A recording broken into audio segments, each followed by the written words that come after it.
Assalamualaikum warahmatullahi wabarakatuh. Halo semuanya. Perkenalkan, saya Sarina Ningrum dengan NIM 30223 11085 dari kelas 23 MSDM dengan dosen pengampu Robert Tua Barasa MM pada mata kuliah MSDM Global. Pada kesempatan kali ini, saya akan memaparkan materi mengenai rekrutmen dan seleksi internasional. Topik ini sangat penting untuk dipelajari karena saat ini dunia bisnis berkembang sangat pesat. Perusahaan tidak lagi hanya beroperasi di dalam satu kota atau satu negara, tetapi sudah merambah ke banyak wilayah di berbagai macam belahan dunia. Kita bisa melihat banyak perusahaan asing masuk ke Indonesia, begitu juga perusahaan Indonesia yang mulai berkembang ke pasar luar negeri. Ketika perusahaan beroperasi lintas negara, maka kebutuhan terhadap tenaga kerja juga ikut berubah. Perusahaan tidak cukup hanya untuk mencari pekerja yang memiliki kemampuan teknis saja, tetapi juga membutuhkan orang-orang yang mampu bekerja sama dengan tim dari berbagai budaya. Ditambah perlu adanya kemampuan untuk berkomunikasi secara global dan dapat menyesuaikan diri atau beradaptasi dengan lingkungan baru. Disinilah pentingnya rekrutmen dan seleksi internasional. Melalui proses ini, perusahaan berusaha mendapatkan orang terbaik dari berbagai negara untuk ditempatkan pada posisi yang tepat. Pada pemaparan kali ini, saya akan menjelaskan materi ini secara runtut, mulai dari pengertian, pentingnya rekrutmen internasional, proses rekrutmen dan seleksi, tantangan yang dihadapi, inovasi, sampai dengan kesimpulan. Maka dari itu, mohon simak dengan baik. Pertama, sebelum kita menyelam lebih jauh ke materi tentang rekrutmen dan seleksi internasional ini, kita perlu memahami dulu pengertian dasarnya. Sebenarnya, rekrutmen dan seleksi adalah satu hal yang sama.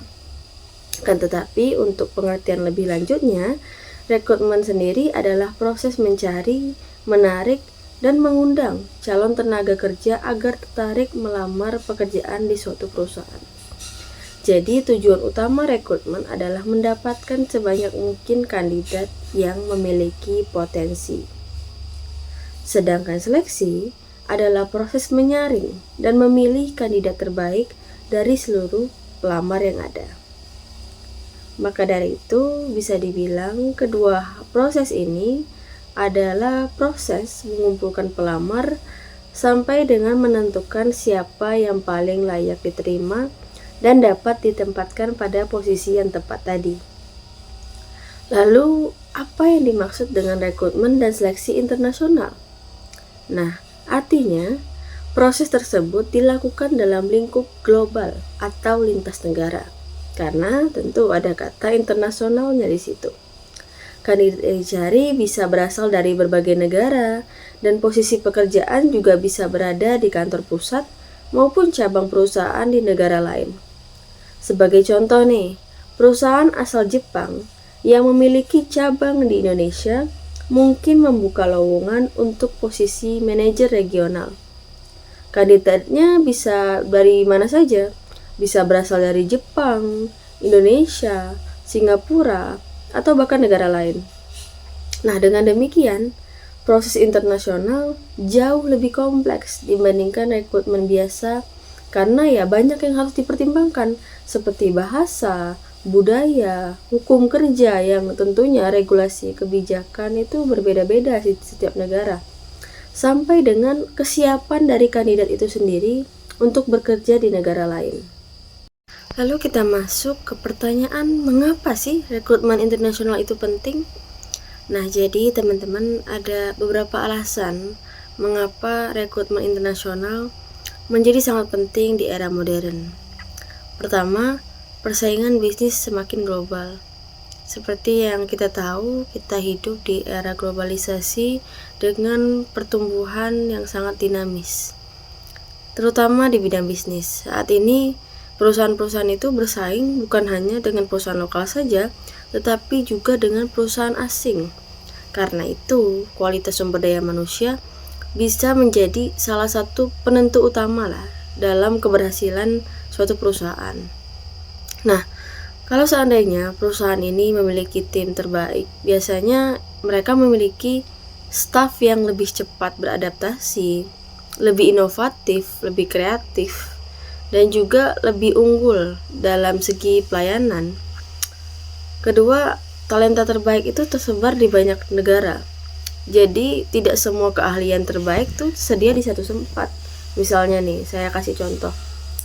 Di negara India itu terkenal kuat di bidang teknologi informasi. Kalau di negara Jerman itu dikenal unggul di teknik dan manufaktur. Jepang itu terkenal dengan disiplin dan juga efisiensi kerja. Sedangkan Amerika Serikat kuat dalam inovasi bisnis dan teknologi. Maka, perusahaan global sering mencari tenaga kerja sesuai dari berbagai negara sesuai dengan kebutuhannya masing-masing. Seperti yang tadi saya sebutkan, karena setiap negara itu memiliki banyak talentanya masing-masing yang ahli di bidangnya. Ketiga, memahami pasar internasional. Nah, jika perusahaan itu termasuk perusahaan yang menjual produknya di banyak negara, maka tentu perusahaan perlu memahami karakter konsumen di negara-negara tersebut. Karena tentu pastinya beda. Di satu negara pun terkadang beda, apalagi beda-beda negara, teman-teman. Nah, jadi dengan memiliki karyawan dari latar belakang yang berbeda, tentu ini akan memudahkan perusahaan dalam membaca kebutuhan pasar. Apakah yang sedang tren saat ini, atau apakah yang cocok untuk di negara ini, dan sebagainya. Nah, keempat, menciptakan keunggulan kompetitif. Perusahaan yang berhasil mendapatkan tenaga kerja terbaik tentu akan lebih unggul dibanding pesaing. Karena mereka juga seperti tadi, staf-staf yang unggul ini biasanya memang lebih adaptif, lebih inovatif, sehingga itu tentu akan membantu dari segi produktivitas perusahaan, dari segi inovasi perusahaan, sehingga mereka tidak akan pernah kehilangan yang namanya pelanggan. Karena tenaga kerja mereka sudah sangat unggul dan juga memiliki kemampuan-kemampuan yang sangat baik, sehingga perusahaan pun sangat terbantu dan dapat menghasilkan profit yang besar seperti itu. Nah, jadi bisa nih kita simpulkan bahwa rekrutmen internasional adalah bagian penting dari strategi perusahaan pada zaman sekarang, pada zaman modern. Nah, lalu ada beberapa dasar ilmiah tentang rekrutmen dan juga seleksi. Nah, dalam MSDM, manajemen sumber daya manusia, karyawan itu dipandang sebagai salah satu aset strategis. Nah, teman-teman tahu nggak kenapa disebut dengan aset strategis? Nah, karena mesin itu bisa dibeli, gedung bisa dibangun, modal bisa dicari, tapi kualitas manusia tidak mudah digantikan. Maka dari itu, itulah kenapa ada MSDM, teman-teman. Karena salah satu yang tersulit itu adalah mengurus manusia. Karena sumber daya manusia itu sendiri akan sangat menentukan jalannya perusahaan, karena tentu yang menggerakkan perusahaan itu adalah staf-staf tadi. Maka dari itu, orang yang tepat dapat membawa perusahaan berkembang pesat, sedangkan orang yang tidak tepat itu dapat menimbulkan kerugian besar yang bahkan mungkin bisa membuat perusahaan ini produktivitasnya menurun atau sampai sangat parah itu bangkrut. Bisa saja, teman-teman. Nah, misalnya seorang manajer yang kompeten itu mampu meningkatkan produktivitas tim, mengurangi konflik, dan juga mendorong inovasi. Sebaliknya, jika perusahaan itu salah memilih orang nih, maka dampaknya itu bisa beragam sih. Seperti yang sempat saya sebutkan tadi, yaitu kinerja menurun, kinerja perusahaan itu juga bisa menurun, banyak konflik kerja, target gagal tercapai, karyawan lain juga bisa saja ikut tidak termotivasi, tingkat keluar masuk pegawai juga meningkat, Nah, karena itu perusahaan besar menjadikan proses rekrutmen dan seleksi sebagai kegiatan strategis, bukan sekedar administrasi. Nah, lalu kita akan membahas tentang teknologi nih dalam rekrutmen internasional. Nah, seperti yang kita tahu, karena kita di era globalisasi saat ini, perkembangan teknologi juga sedang pesat. Perkembangan teknologi ini juga salah satu yang mengubah cara perusahaan merekrut tenaga kerja pada saat ini. Kalau dulu itu perusahaan kan harus memasang lowongan di surat kabar atau menunggu lamaran fisik dikirim lewat pos. Nah, sekarang proses tersebut jauh lebih cepat, jauh lebih efisien melalui sistem-sistem digital. Seperti contoh portal rekrutmen online. Nah, perusahaan dapat memasang lowongan di Jobstreet, Indeed, atau website resmi perusahaan. Nah, kandidat dari negara lain bisa nih langsung melihat lowongan dan melamar secara online. Karena banyak sekali saya lihat juga itu orang-orang sekarang mencari kerja atau mencari lowongan memang dari internet. Karena ya kita di zaman ini sangat memudahkan untuk proses pertukaran informasi. Jadi ya dari perusahaan pun tinggal menaruh informasi entah itu di website ataupun di sosial media terkait berbagai macam lowongan, dan juga nanti para pencari loker itu akan melihat lowongan tersebut. Lalu wawancara virtual. Nah, saat ini interview itu pun tidak dilakukan secara langsung. Banyak sekali saya lihat juga itu interview dilakukan melalui Zoom, Google Meet, atau Microsoft Teams. Nah, tentunya hal ini menghemat banyak sekali biaya dan juga waktu. Perusahaan di Singapura bisa mewawancarai kandidat di Indonesia tanpa harus bertemu secara langsung atau secara tatap muka, hanya melalui Zoom tadi. Nah, lalu ada sistem penyaringan otomatis. Nah, banyak perusahaan itu menggunakan ATS atau Applicant Tracking System. Nah, sistem ini membantu membaca CV secara otomatis dan juga memilih kandidat sesuai kriteria. Nah, jadi mungkin teman-teman juga pernah dengar tentang CV ATS. Nah, itu adalah CV yang memang sering digunakan oleh teman-teman pencari kerja. Karena memang sekarang sudah banyak sekali perusahaan yang menggunakan applicant tracking system ini untuk membantu mereka membaca CV dan memilih kandidat yang sesuai dengan apa yang mereka cari. Lalu tes online. Nah, tes bahasa, psikotes, tes logika, bahkan simulasi kerja itu sekarang kita sebenarnya tidak wajib untuk langsung ke tempatnya, tapi bisa dilakukan dari rumah. Dengan adanya teknologi, perusahaan itu dapat menjangkau lebih banyak kandidat secara cepat dan efisien. Dan tentunya hal ini juga membantu para pelamar kerja karena mereka pun tidak perlu jauh-jauh untuk ataupun mengeluarkan ongkos untuk ke tempat adanya tes tadi ya, karena bisa dilakukan secara online. Nah, kita lanjut ke pembahasan tentang peran ekspatriat. Nah, teman-teman mungkin sudah atau belum pernah dengar tentang ekspatriat. Nah, jadi dalam rekrutmen internasional ada istilah ekspatriat. Nah, ekspatriat sendiri itu adalah karyawan yang ditugaskan perusahaan untuk bekerja di negara lain. Nah, contohnya nih, manajer dari Korea Selatan ditempatkan di cabang Indonesia. Nah, peran ekspatriat sendiri itu cukup penting karena pertama, membawa budaya kerja perusahaan pusat.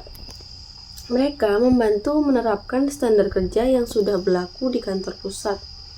Lalu kedua, mentransfer pengetahuan. Nah, ekspatriat biasanya orang-orang yang memang memiliki pengalaman yang bisa mereka bagikan kepada tim lokal. Itulah kenapa mereka ditugaskan ke situ. Karena ya bisa membawa sudut pandang baru, pengalaman baru yang dapat menjadi acuan untuk para tim lokal ini melakukan merencanakan strategi mereka untuk membantu perusahaan. Bisa saja mereka belajar dari pengalaman si ekspatriat tadi. Nah, ketiga, menjadi penghubung komunikasi. Mereka menjembatani kebutuhan antara kantor pusat dan juga kantor cabang. Keempat, membantu proses seleksi lokal. Nah, Karena mereka sendiri itu sudah memahami kebutuhan global perusahaan, mereka bisa nih ikut menilai kandidat lokal. Nah, jadi ya, namun penggunaan ekspatriat juga bisa memiliki tantangan seperti kayak biaya relokasi tinggi, adaptasi keluarga, dan juga perbedaan budaya. Karena tentunya akan sangat beda dari negara satu ke negara yang lain, seperti yang sempat saya sebutkan tadi. Lalu, bagaimana sih proses rekrutmen yang efektif? Nah, agar suatu proses rekrutmen itu berhasil, rekrutmen harus dilakukan secara sistematis melalui tahapan-tahapan yang memang sudah terstruktur. Nah, seperti tahap pertama tentu adalah perencanaan. Di sini dimaksudkan adalah perencanaan SDM. Perusahaan itu harus mengetahui kebutuhan tenaga kerja.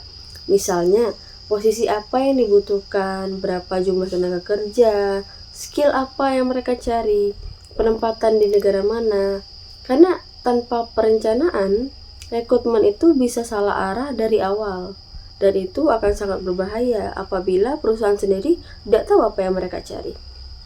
Lalu lanjut, kita ke tahap kedua dari proses rekrutmen yang efektif, yaitu analisis pekerjaan. Nah, seperti yang sempat saya sebutkan tadi, perusahaan itu perlu sekali membuat deskripsi pekerjaan yang jelas. Isinya itu biasanya meliputi tugas utama, tanggung jawab, kualifikasi pendidikan, pengalaman kerja, kemampuan bahasa, kompetensi khusus, seperti itu. Jadi sangat penting bagi perusahaan untuk menyusun analisis kerjanya. Lalu tahap ketiga, menentukan sumber kandidat. Nah, karena kita melakukannya secara internasional ya, jadi perusahaan itu dapat merekrut dari internal maupun eksternal. Internal ini berarti promosi atau mutasi dari karyawan yang memang sudah jadi bagian dari perusahaan itu. Nah, kalau eksternal itu adalah mencari kandidat baru dari luar perusahaan. Lalu tahap keempat, menyebarkan lowongan. Nah, seperti saya sebutkan tadi, informasi lowongan sekarang itu sudah sangat mudah diakses ya di internet segala macam. Dan informasi lowongan yang diberikan perusahaan tentunya harus jelas, menarik, dan mudah diakses oleh para pencari loker. Seperti itu. Lalu tahap kelima, atau bisa kita bilang tahap terakhir agar proses rekrutmen itu menjadi efektif, itu adalah employer branding. Nah, penting sekali bagi perusahaan itu mampu melakukan branding yang baik. Karena saat ini kandidat itu juga menilai perusahaan. Jadi jika reputasi perusahaan baik, tentunya banyak kandidat berkualitas yang tertarik melamar. Tentunya teman-teman akan lebih tertarik untuk melamar ke perusahaan-perusahaan yang memang sudah punya nama, memang sudah terkenal dengan integritasnya atau hal-hal seperti itu. Nah, lalu kita masuk ke pembahasan proses seleksi yang tepat. Nah, setelah kandidat melamar, berarti tahap berikutnya adalah seleksi. Yang pertama adalah screening administrasi. Nah, CV dan dokumen diperiksa terlebih dahulu. Bisa melalui ATS yang sempat saya jelaskan tadi. Lalu, biasanya ada tes kemampuan, misalnya tes bahasa Inggris, tes logika, tes numerik, atau tes teknis sesuai bidang, dan juga psikotes. Bisa untuk melihat kepribadian, karakter kerja, dan juga potensi dari sang pelamar. Lalu, kita ke wawancara HR. Nah, wawancara HR ini digunakan untuk menilai motivasi, komunikasi, dan juga kecocokan budaya antara sang pelamar dan perusahaan. Lalu ada wawancara user. Nah, dilakukan oleh atasan langsung nih biasanya untuk menilai kemampuan teknis dari si pelamar. Background check juga dilakukan untuk memastikan data kandidat yang kandidat masukkan itu memang benar adanya. Nah, lalu penawaran kerja. Jika lolos semua tahap, biasanya kandidat diberi offering letter. Kalau dalam seleksi internasional, biasanya perusahaan juga menilai, salah satunya adalah menilai kesiapan bekerja lintas budaya dan kesiapan tinggal di negara lain oleh calon karyawan. Apakah karyawan ini memiliki kesiapan untuk bekerja jauh dari negara asalnya dan juga kesiapan mereka untuk tinggal di negara lain. Nah, lalu kita bisa nih langsung bahas aja tentang studi kasus dari perusahaan multinasional. Ada beberapa contoh sebenarnya teman-teman. Mungkin kita bisa mulai dari Unilever. Nah, seperti yang teman-teman tahu, Unilever ini termasuk perusahaan yang sangat terkenal, bukan? Karena perusahaan ini juga dikenal memiliki sistem rekrutmen yang bisa tergolong rapi lah dan juga kompetitif. Mereka mencari kandidat yang memiliki leadership, kemampuan analisis, dan juga semangat untuk berkembang. Lalu ada perusahaan Astra International. Nah, ini adalah salah satu perusahaan yang sangat diidam-idamkan oleh banyak orang, teman-teman. Karena ya mereka juga sudah punya branding yang baik. Ditambah lagi, mereka memiliki sistem rekrutmen yang terstruktur dan juga program pengembangan talenta. Lalu ada perusahaan Mayora. Nah, Mayora itu melakukan proses seleksi mulai dari tes tertulis, wawancara, hingga medical check-up. Dari 3 contoh yang saya paparkan tadi, terlihat bahwa perusahaan besar itu sangat serius dalam memilih tenaga kerja mereka. Karena ya itulah yang membuat mereka sampai di titik menjadi perusahaan besar. Salah satunya adalah karena mereka memiliki karyawan-karyawan yang memang berkualitas, dan dari kualitas yang mereka sudah punya, potensi yang mereka sudah punya, itu dikembangkan lagi oleh perusahaan.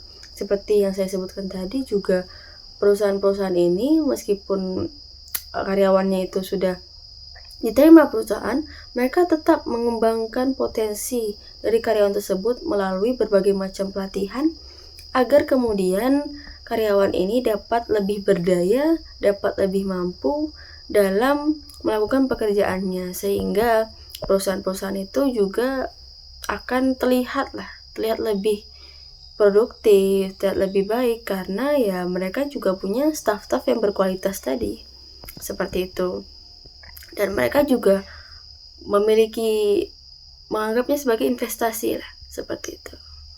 Mereka menggelontorkan uang untuk segala macam proses rekrutmen, seleksi, segala macam tadi. Lalu mereka juga lakukan pelatihan pengembangan demi meningkatnya kemampuan dari karyawan-karyawan tadi. Nah, lalu kita masuk nih ke pemaparan tentang tantangan. Nah, tantangan dari rekrutmen dan seleksi internasional. Tentu dari tadi saya bahas tentang bagaimana perusahaan ini tentang seleksi internasional, bagaimana biar efektif prosesnya. Nah, lalu kita belum membahas nih tentang tantangan dari proses rekrutmen internasional ini. Walaupun penting, seperti yang sempat saya sebutkan tadi, rekrutmen internasional ini sebenarnya bukan satu hal yang mudah untuk dilakukan. Karena apa? Karena banyak sekali halangan-halangan seperti salah satu contohnya ini, perbedaan budaya. Nah, nilai kerja di setiap negara itu berbeda. Ada budaya yang terbiasa sangat langsung, ada juga yang lebih halus. Dari cara kita berkomunikasi, dari cara orang lain menganggap itu sopan atau tidak, itu berbeda. Dari cara salam pun berbeda. Kalau di Indonesia sendiri kita salam tangan biasanya kan. Nah, kalau di negara-negara lain seperti misalkan Jepang ataupun Korea, nah itu kan mereka menundukkan badan, membungkukkan badan sebagai bentuk salam ataupun penghormatan tadi. Nah, dari hal-hal kecil itu saja itu sudah beda. Nah, takutnya hal-hal yang perbedaan budaya ini kan banyak orang yang belum tahu nih. Nah, jadi takutnya apabila ada yang melakukan salah sekali saja yang sebenarnya rupanya dianggap tidak boleh di budaya itu ternyata, tapi si karyawan ini tidak tahu. Nah, itu kan bisa menyebabkan kesalahpahaman. Bisa saja cukup fatal apabila ya yang punya budaya itu, negara yang punya budaya itu menganggapnya sebagai mereka tersinggung lah, seperti itu bisa kita bilang. Nah, itu kan bisa menyebabkan halangan yang lumayan kompleks dan lumayan rumit lah. Karena ya dari itu pentingnya untuk benar-benar paham terkait budaya masing-masing, seperti itu. Lalu lanjut kita ke hambatan bahasa. Nah, karena bahasa yang sangat berbeda, Tentu komunikasi itu bisa terganggu jika bahasa tidak dikuasai dengan baik. Mereka tidak akan saling paham satu sama lain apabila hal ini terjadi. Karena ya tadi dari masalah salaman saja sudah beda, bahasa ditambah bahasa yang berbeda, hal ini tentu akan menghambat banyak hal. Seperti proses, misalkan kita proses investasi seperti itu atau proses kerjasama, itu akan terganggu jika komunikasi itu tidak jalan dengan baik antara perusahaan-perusahaan ini. Lalu regulasi ketenagakerjaan. Nah, setiap negara tentunya memiliki aturan berbeda mengenai visa, kontrak, pajak, dan juga izin kerja. Maka dari itu menjadi tantangan yang sangat besar sekali bagi para perusahaan untuk tetap mematuhi peraturan-peraturan dari setiap negara yang tentunya berbeda-beda tadi. Nah, jadi seperti itu.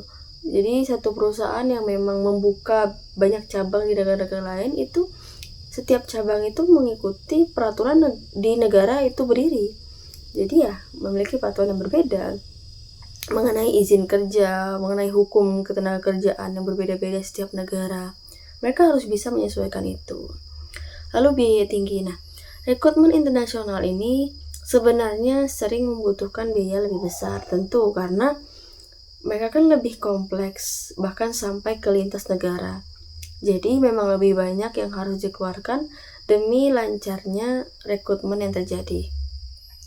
Lalu ada salah satu tantangan lain, ya ini salah satu risiko lebih tepatnya, risiko salah pilih. Nah, tentu kita tidak bisa memprediksi satu hal, kita hanya bisa berencana. Nah, tapi ada tetap risiko salah pilih dalam rekrutmen internasional. Nah, kalau seandainya nih kandidat gagal beradaptasi, tidak seperti yang mereka ekspektasikan, perusahaan itu bisa rugi besar. Karena tadi, proses rekrutmen ini saja sudah mengeluarkan banyak biaya. Apabila yang terpilih tadi justru gagal beradaptasi dan tidak sesuai ekspektasi, perusahaan tentunya bisa rugi besar. Karena itu, seleksi ini memang harus benar-benar teliti seperti itu, agar karyawan-karyawan itu memang sudah terbukti baik seperti itu. Lalu ada beberapa solusi dan inovasi yang dapat digunakan oleh perusahaan untuk mengatasi tantangan tadi. Perusahaan bisa menggunakan berbagai metode modern seperti assessment center. Nah, assessment center ini kandidat mengikuti simulasi kerja nyata. Lalu kompetensi based interview, pertanyaan yang berdasarkan pengalaman nyata dari kandidat. Jadi perusahaan perlu menggali pengalaman nyata, membuat mereka menceritakan apa saja yang mereka lakukan di pengalaman-pengalaman mereka tersebut yang memang linear dengan perusahaan. Lalu ada gamification. Nah, ini adalah tes berbasis permainan digital agar lebih menarik. Lalu data analytics. Perusahaan menggunakan data untuk memprediksi kandidat yang paling berpotensi berhasil. Metode-metode ini membuat seleksi menjadi lebih akurat. Lalu, apa sih dampak terhadap kinerja finansial? Nah, rekrutmen yang baik itu berpengaruh langsung tentunya pada hasil bisnis. Seperti yang sempat saya sebutkan tadi juga, orang-orang yang menjadi karyawan di perusahaan itu memang sangat-sangat berpengaruh terhadap jalannya perusahaan, termasuk hasil yang mereka dapatkan. Jika perusahaan mendapatkan orang yang tepat, produktivitas tentunya akan meningkat, turnover menurun, pelayanan membaik, inovasi berkembang, sampai dengan keuntungan dari perusahaan itu pun meningkat. Sebaliknya, jika perusahaan itu salah merekrut, melakukan kesalahan merekrut ataupun kandidat tidak sesuai yang mereka ekspektasikan, bisa saja terjadi mereka harus merekrut ulang dengan biaya rekrutmen yang tidak sedikit tadi, harus rekrut ulang, pelatihan terbuang, konflik tim meningkat, bahkan sampai ke target bisnis itu terganggu. Jadi memang benar, proses rekrutmen itu bukan hanya biaya, tetapi juga bisa kita bilang investasi jangka panjang. Nah, menurut saya pribadi, untuk ke depan rekrutmen internasional tentu akan semakin penting. Mengapa demikian? Karena sekarang banyak pekerjaan yang bisa dilakukan secara remote atau di rumah saja. Artinya, perusahaan luar negeri itu bisa merekrut tenaga kerja Indonesia tanpa memindahkan mereka, tanpa harus menempatkan mereka di negara lain. Contohnya nih adalah programmer Indonesia, itu bekerja untuk perusahaan Eropa. Desainer Indonesia bekerja untuk perusahaan Australia. Seperti itu. Maka persaingan tenaga kerja itu ya akan semakin global. Jadi sebagai penutup dapat disimpulkan bahwa rekrutmen dan seleksi internasional sendiri adalah proses strategis dalam mendapatkan tenaga kerja terbaik dari berbagai negara. Pada akhirnya, perusahaan besar bukan hanya dibangun oleh modal atau teknologi, tetapi dibangun oleh orang-orang hebat di dalamnya. Terima kasih banyak. Wassalamualaikum warahmatullahi wabarakatuh. Dadah.